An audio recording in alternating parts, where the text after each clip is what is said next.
So I had the battery tender on the Jeep, and it didn't seem like that battery had any juice whatsoever. I put a test light on it and everything, so I disconnected it, and I put my old battery charger on here. And this one, oh, I don't know, this thing's old, but when it charges on high, buddy, it's throwing out some power. Sometimes you can put this on a car and run it for 10-20 minutes, and the car will start right up. But I'm just going to let it charge. Usually what happens is this gauge will come down. When it comes down on the low, that means it's about charged. Now, you can't go off and leave this one on a battery because it'll literally cook a battery. So I usually keep an eye on it. But what I'm going to do is I'm going to watch that gauge. When it gets down here, I'll squirt a little gas in here and get that going. I've had a couple of my battery tenders, and I'm questioning whether they're working or not. Because I had this battery tender on that Jeep battery, and the light was on, but when I touched it with the light tester, I got nothing. Now I got another one in here. It's an old red top battery that used to be in something around here, and it's got to where it won't hold a charge anymore. And I don't know, them red tops were supposed to be good, and you're supposed to be able to put these battery tenders on there and have them rejuvenate, but this one here won't take a charge at all. And my other one, see this one here, it's leading over here on a wire that runs under the floor and going up into the hot rod. So I think that little blinking light means it's working. This one don't have a blinking light on it, and it's got that F code, which I think means it ain't working. And I actually hooked the other battery tender to it. It's the same thing. It's got a green light that ain't blinking and a red light, and I think it just ain't charging. So might be something to do with the battery. I don't know. I don't know everything. I wish I knew about everything, but I know a little bit about some things. So, all right, I'm going to walk away from that for now, and see, I've got a Reese hitch right there. I wonder if that would fit that Jeep. That new Cherokee that I got. I ought to bring that Cherokee around here and back it up the garage and take that Reese hitch and just see how close that would come to fitting on that thing. I believe it's adjustable.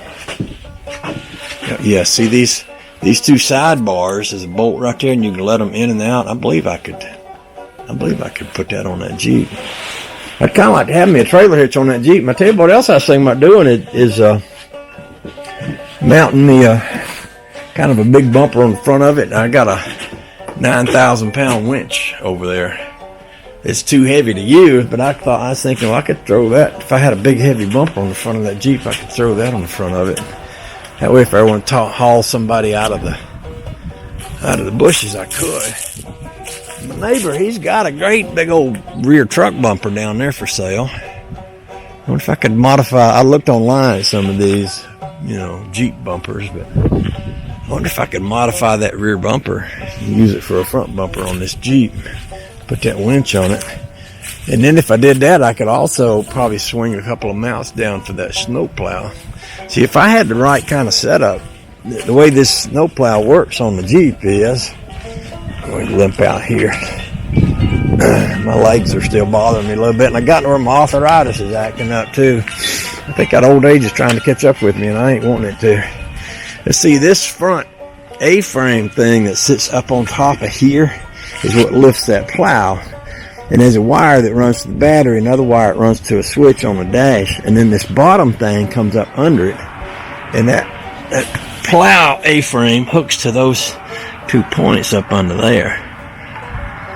And see, this Jeep setup is different than that Jeep over there, because this one has leaf springs, has 2 leaf springs that run in line with the frame, and that Jeep out yonder's got coil springs on the front of it. But if I had a mounting point down under the Jeep and a place to sit that bar, I could even build another bar. I was looking online, they sell Jeep bumpers with little bars that come up like that, and I could hang, see, all I need to do is hang this part up on here and have the bottom of that go down and run into the thing down there. Oh, I'm just thinking on things. I don't know what I'm going to do, but I'm thinking on things while I'm waiting for that battery to warm up. And I'm getting cold, so I might need to limp back in the house. I might go get that trailer hitch and just sit it up on the back of the Jeep just to look at it. before I limped back into the house and warmed my ears up. My ears are cold.